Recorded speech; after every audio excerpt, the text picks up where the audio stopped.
I think we did, but at the end of the day, I mean, we didn't, and that's the frustrating part, I think. This wasn't a bad night. It wasn't bad luck. It was a collapse that forced action inside the Maple Leafs locker room. A league-worst power play, a coach fired, and a system that shifted Auston Matthews away from the areas where he has produced most throughout his career. The fallout moved quickly, but the effects continued to build across the season. The Toronto Maple Leafs announced the dismissal of assistant coach Mark Savard on December 22nd, 2025. Savard was responsible for overseeing the team's power play. At the time of his firing, Toronto ranked last in the NHL with a power play success rate of 13.3%. During December, the Leafs scored only 2 power play goals in 27 opportunities. On a recent road trip, the team went 0 for 10 with the man advantage. That stretch included consecutive losses to the Washington Capitals and Dallas Stars. Toronto finished the trip 0-3. Against Washington, the Maple Leafs were shut out 4-0. It marked the team's first shutout loss in 71 regular season games. Toronto had 5 power play chances in that game and failed to score on any of them. Following that loss, head coach Craig Berube addressed the power play performance publicly. He described it as god-awful. The comment was widely reported and reflected the growing frustration surrounding special teams. Captain Auston Matthews also spoke after one of the losses. He said, "There's a couple good looks. I think you'd like it to flow a little bit." Matthews added,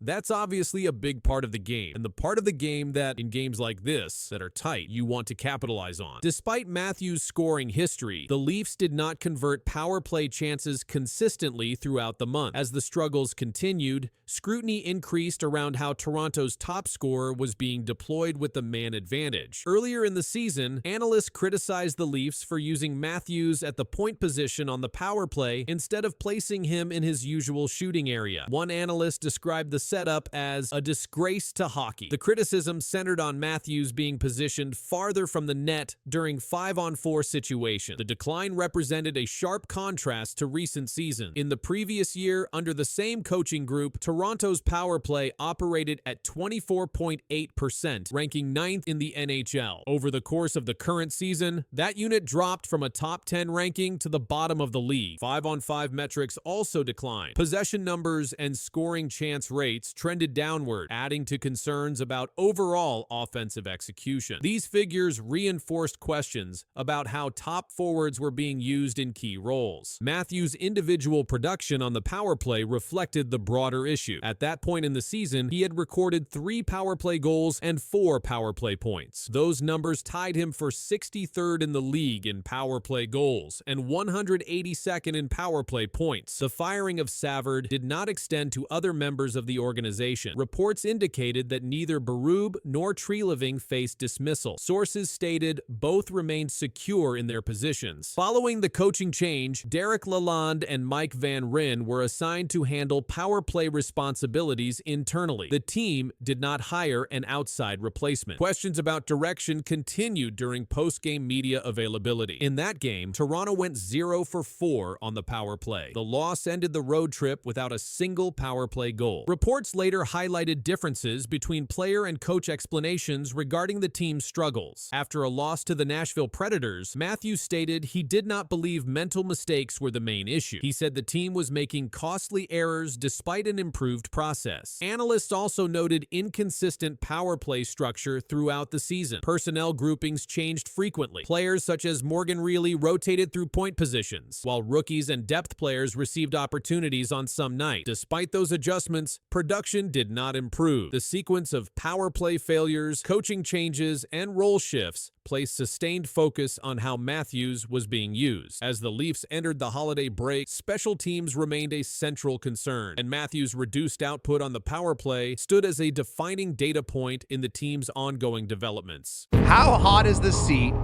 on the coach Craig Berube in your estimation?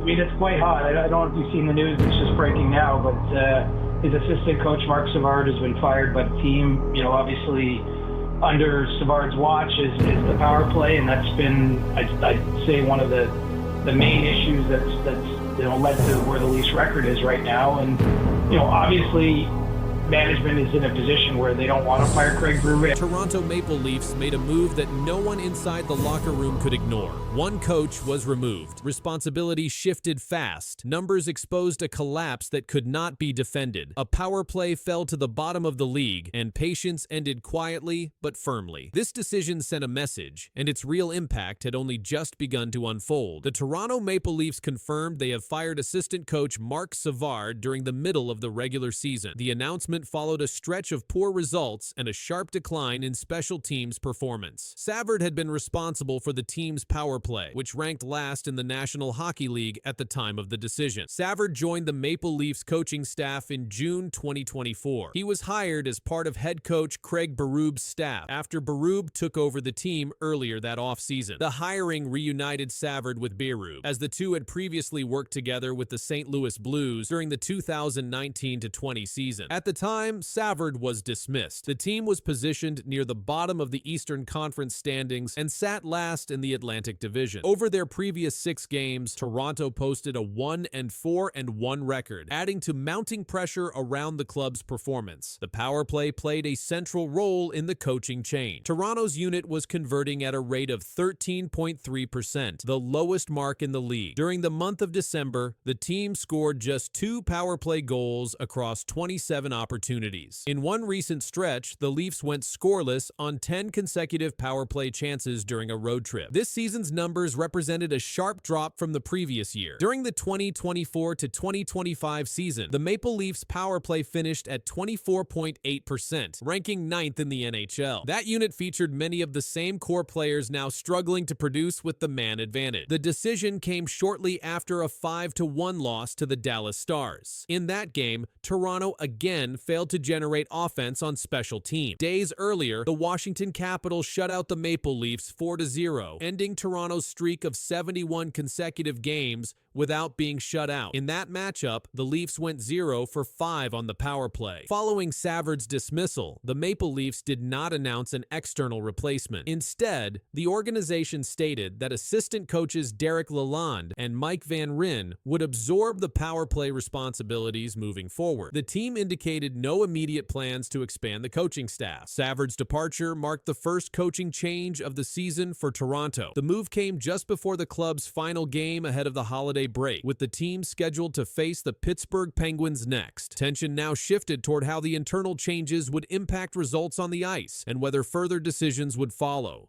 Marc Savard's firing closed a short but closely watched chapter in his coaching career. Before joining Toronto, Savard had stepped away from coaching in September 2020 to focus on family matters. His return with the Maple Leafs marked his first NHL coaching role since that departure. The organization assigned him responsibility for offensive structure and power play execution, areas that later became central to the decision to remove him. The team's struggles were not limited to one opponent or one road trip. Over a 6-game stretch in December, Toronto collected only 1 point in the standing. That run included losses by multiple goals and games in which the Maple Leafs failed to score more than once. During that span, the power play did not register consistent improvement. Head coach Craig Berube addressed the situation following recent losses, stating that the team's execution had not met required standards. While Berube did not publicly assign blame to any single individual, the coaching change indicated an internal shift in responsibility. Savard's role was directly tied to the unit producing the weakest results on the roster. After the decision, the Maple Leafs confirmed that Derek Lalonde and Mike Van Ryn would manage special teams duties moving forward. Lalonde previously worked with power play units during his coaching career, while Van Ryn remained responsible for defensive systems. The organization did not announce structural changes beyond the redistribution of duty. The timing of the move placed focus on the remaining schedule before the midseason break. Toronto entered its next matchup with a need to stabilize performance before falling further behind in the standing. The coaching staff now operated with fewer voices behind the bench and increased scrutiny on in-game adjustments. Savard's exit also followed a pattern seen across the league, where teams have made assistant-level changes rather than head coach moves during early or mid-season downturns. In Toronto's case, the decision underscored the importance placed on immediate results. With no external hire announced, attention remained on how quickly internal changes could affect outcomes and whether the move would be the last adjustment made during a season already marked by instability.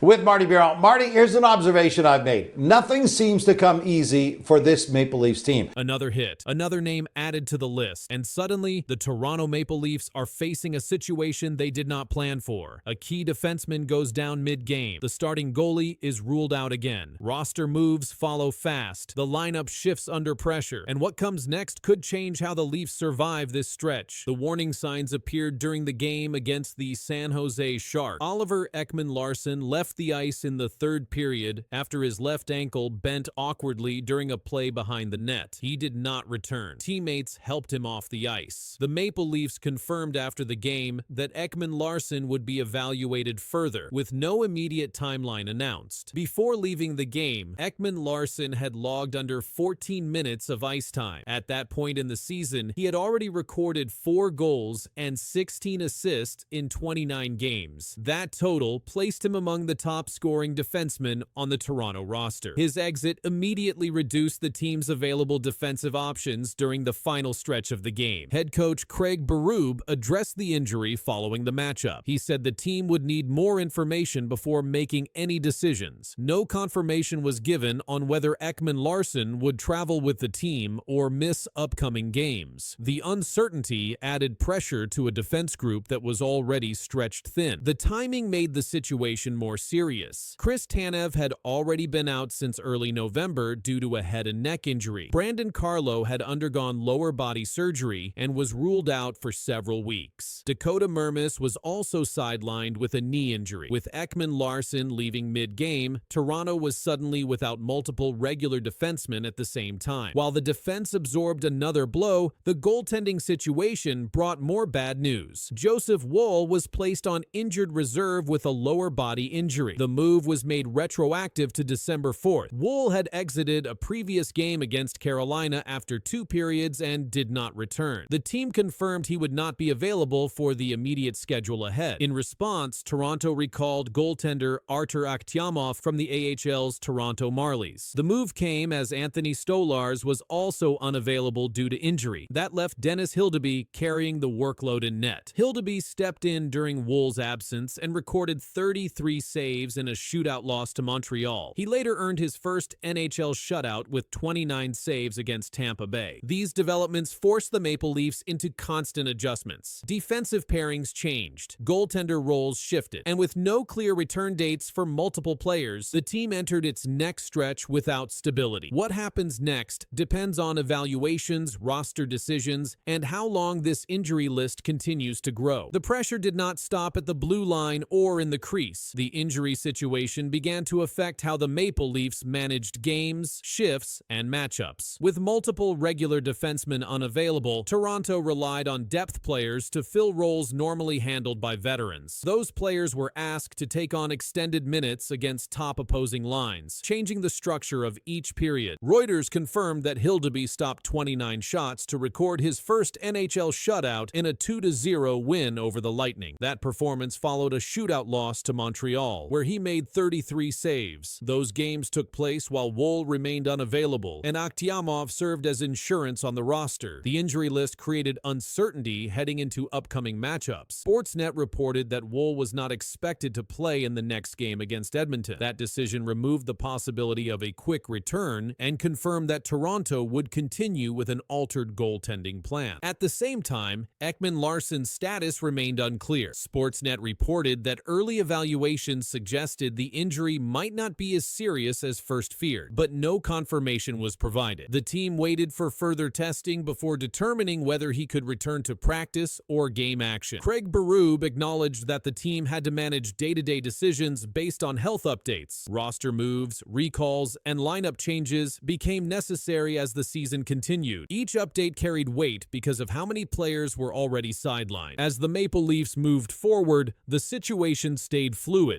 Injuries affected both ends of the ice. Depth players stayed in critical roles. And every evaluation, every practice decision, and every game lineup carried added importance as Toronto tried to hold position while waiting for clarity that still had not arrived. Well, it definitely does give the team confidence for sure, and knowing that he's back there doing his job above and beyond, making the saves and giving us an opportunity to win a game.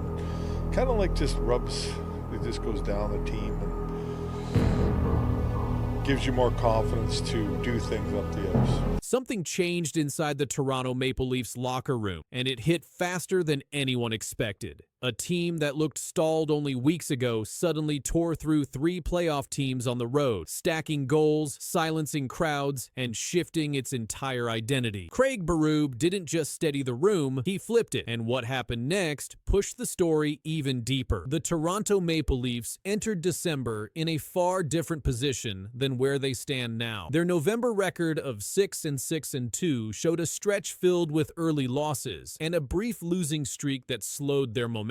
Pressure grew as the team slipped toward the lower end of the Eastern Conference standing. Yet within days, something inside the group shifted, and the change appeared in ways the scoreboard made clear. Toronto went on the road and defeated the Pittsburgh Penguins, the Florida Panthers, and the Carolina Hurricanes. Each of these teams held a playoff spot when the Leafs faced them. Toronto outscored these opponents 16-4 across the 3 games, leaving little space for doubt about the quality of their play. The wins came with control in all 3 zones, and they came fast enough to mark a visible break from the previous month. A photograph from Raleigh showed Auston Matthews celebrating a goal in the second period at Lenovo Center. The credit line stated, "James Galori Imagine Images," and the moment reflected how key players contributed to the shift. The reporting noted that Auston Matthews, William Nylander, John Tavares, among others, all are helping the cause, and those names stayed active across each matchup. Their presence supported the team's broader turnaround during this stretch. Craig Berube's impact appeared across several layers of play. The coverage stated that Toronto beat these opponents in good fashion with no sweat by it nor any kind of nervousness, and that reflected the confidence building inside the lineup. The team won puck battles, generated clutch scoring,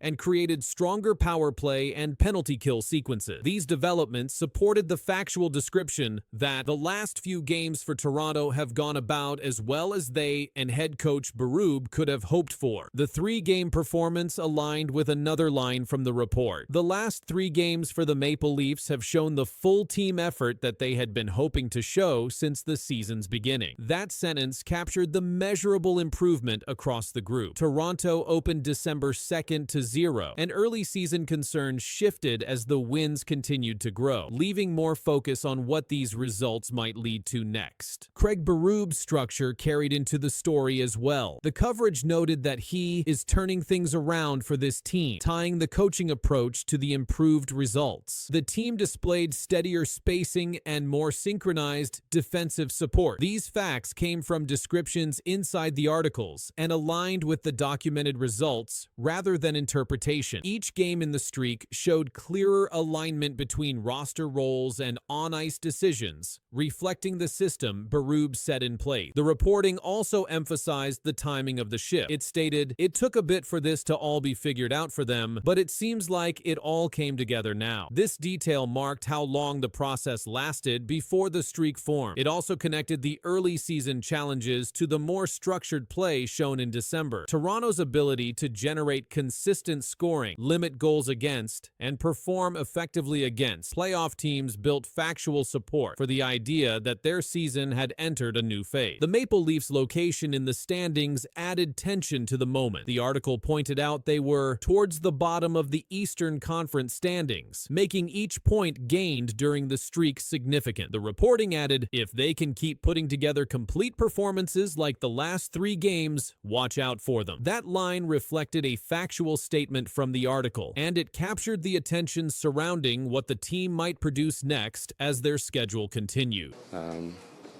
I think last night is the kind of accumulation of a lot of different things, and last night's a great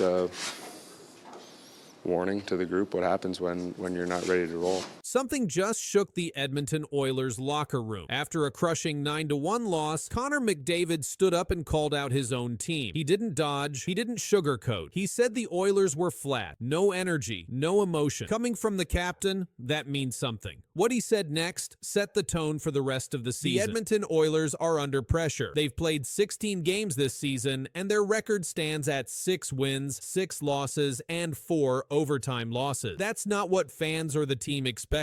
And after getting blown out 9-1 by the Colorado Avalanche, something had to be said. Connor McDavid said it. Early on, obviously, we found an issue to bring some of that emotion, some of that energy to the game. That's not fighting. That's not anything. It's just bringing